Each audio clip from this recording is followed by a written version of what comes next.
Boat ramps. Well, let's get into this.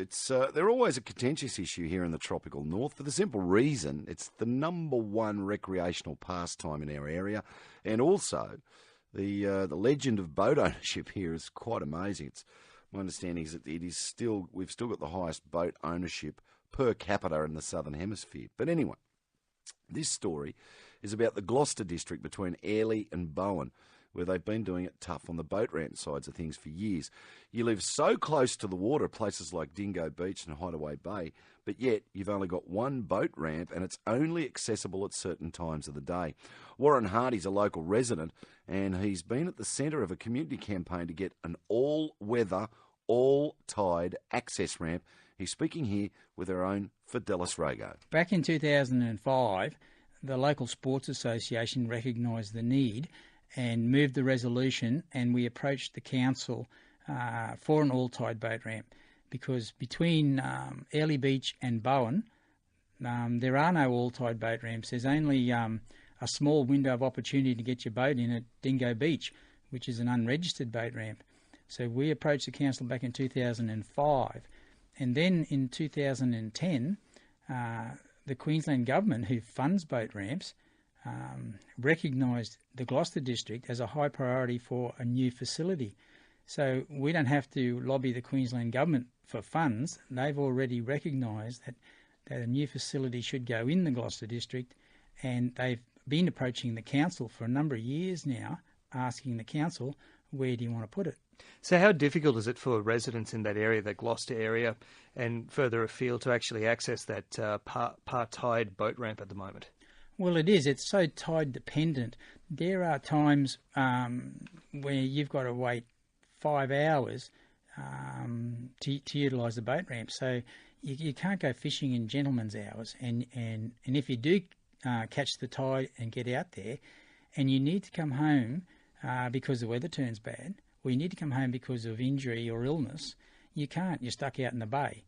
That is the main issue. There's been many incidents over the years, probably most not reported, but everyone knows that only a small window of opportunity to get a small tinny out is not good enough, and we need the safety of all-tide access.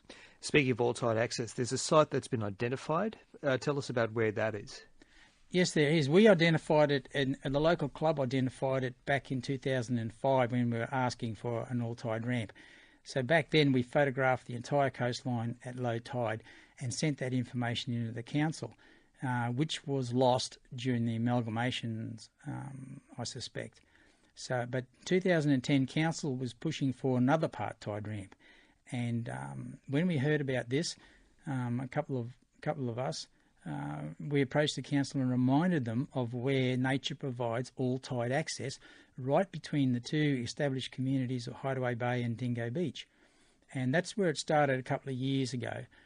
The problem has been getting it as a priority with the previous council. What are the benefits of this proposal as opposed to other proposals for ramps in that region? Well, the beauty of the Blackcurrant Island all-tide boat ramp proposal is that at the lowest tide of the year, there's still a couple of metres of water at least at the boat ramp site, so people can bring their biggest. They can bring a yacht up and launch it at the lowest tide, and it'll open up access to all the northern Whitsundays and the Great Barrier Reef, which is only 65 kilometres from this boat ramp site. And so people will be able to utilise larger boats. It'll be safer when they're out on the water, and they'll be able to come home at any time of their choosing. So the state government, you say, has the funds and is ready to go. It's just, I suppose, from the council point of view. Yes, well, the state government collects registration fees and builds roads. They collect our boat registration fees and builds boat ramps. And we don't have to ask them for the money. The money has already been tentatively allocated. That's on the council's website if anyone wants to go and have a look. So we don't have to lobby the Queensland Government for money. The money's there. All we have to do is get the council to meet its responsibilities of putting in road access and a car park. Local resident Warren Hardy talking about the Blackcurrant Island boat ramp, all-tide, all-weather boat ramp. So, from Warren Hardy, we went to the new Whitsunday Mayor, Andrew Wilcox. Now, he's pretty passionate about getting an all-tide ramp set up in the area. But speaking to Fidelis Rago, the Blackcurrant Island proposal is just that at this stage, a proposal. I don't believe that's the case. I'm fully supportive of the Blackcurrant Island boat ramp, but it's only a proposal at this stage, and we need to talk to all the government departments to see who's going to be on board and who's not.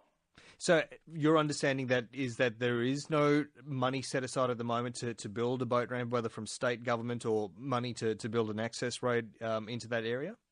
Boat ramps are a state government responsibility, and I don't have any firm costings on this project at all, and there's so many variables, but there is $50,000 in the current council budget to explore all opportunities for this particular proposal.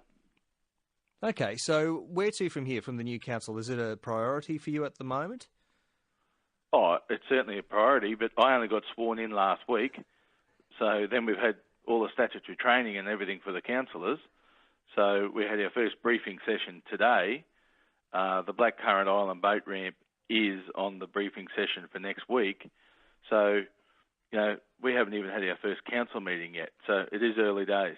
Okay, so I suppose it looks like from here until from Wadigo, we're still at square one, so to speak. Oh, sure, but we need to find out. Like, the good thing about this boat ramp, from what I understand, it's the only natural deep water around that sort of Cape Gloucester area. So I'm supportive of looking at that, but I'm also supportive of upgrading the existing ramps facilities at Dingo Beach when they need it, and all marine activities in the area. Whitsunday Regional Council Mayor Andrew Wilcox speaking to